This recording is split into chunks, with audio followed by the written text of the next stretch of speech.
শিউলি নদীতে স্নান করতে গিয়ে তলিয়ে গেল এক কিশোর। ঘটনাটি ঘটেছে ময়নাগুড়ি ব্লকের ঝাজাঙ্গি এলাকায়। জানা গিয়েছে মৃত কিশোরের নাম ওম সরকার, বয়স 10 বছর। এই ঘটনায় শোকের ছায়া নেমে এসেছে ওই এলাকায়। জানা গিয়েছে মঙ্গলবার ওই কিশোর স্কুল থেকে বাড়ি ফিরে বেশ কিছু বন্ধুদের সাথে নদীতে স্নান করতে চলে যায়। সেখানেই খেলছিল তারা। হঠাৎ করেই বাকি বন্ধুরা দেখতে পায় ওম নেই। এরপর তারা এলাকার লোকজনেদের খবর দেয়। এলাকার লোকজন খোঁজ করতে শুরু করে নদীতে। সেই সময় একজনের পায়ে নদীতে কিছু একটা বাঁধে।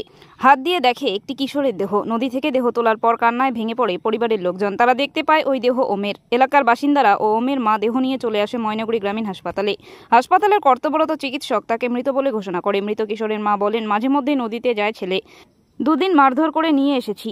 এদিনও স্কুল থেকে এসেই নদীতে চলে যায়। পরে আমরা শুনতে পাই সে নদীতে তলিয়ে গিয়েছে। হাসপাতালে এসে জানতে পারলাম ছেলে আর নেই। আমার নাম মৌমিনী সরকার। যে মারা গেছে কে হয়? ছেলে। ছেলে কি নাম? অঙ্কুর সরকার। বয়স কত? অঙ্কুর বলো, ওম সরকার। বয়স কত? 10 বছর। তো কোথায় বাড়ি আপনাদের? ঝাজাঙ্গি। ঝাজাঙ্গি। তো কিভাবে কি ঘটনাটা হলো? ঘটনাটা যে স্কুল থেকে আসলো, তো স্কুল থেকে আসার পরেই আমি ঘরে বসে আছি। কয় কি আমি এখনই আসতেছি।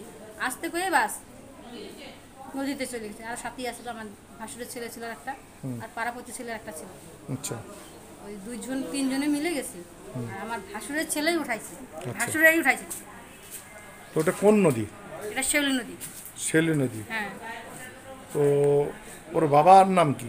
সুমির সরকার। কোথায় থাকে বাবা? ওই শিলিগুড়ি থাকে। তো ও ঘটনাস্থলেই মারা গেছে? আপনার কয় ছেলে কয় মেয়ে? 2 ছেলে 1 মেয়ে।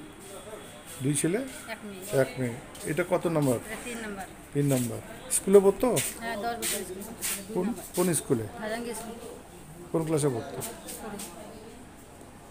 তো আপনি তো মা, তো আপনার কি মনে হচ্ছে বাচ্চাটা জলে পড়ে কি মারা গেছে, না অন্য কোনো কারণ থাকতে পারে?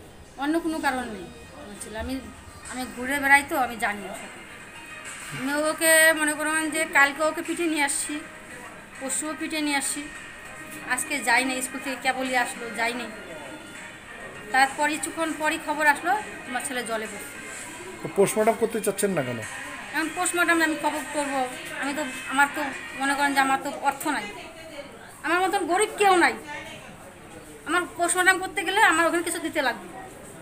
আমি হাত মজুরি করে খাই, আমার কেউ নাই। আমার স্বামীও মনে করে আমার 10 টাকা দেয় না।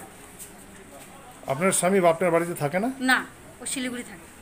আপনার সঙ্গে থাকে না? না, আসে 2 মাস থাকে, 2 দিন থাকে, ও চলে যায়। এখন কেন টাকা পয়সা দেয় না কেন? টাকা পয়সা মনে করে যে 3 মাস ধরে কাজ করতেছে, 5,000 টাকা দিচ্ছে। 5,000 টাকা আমাকে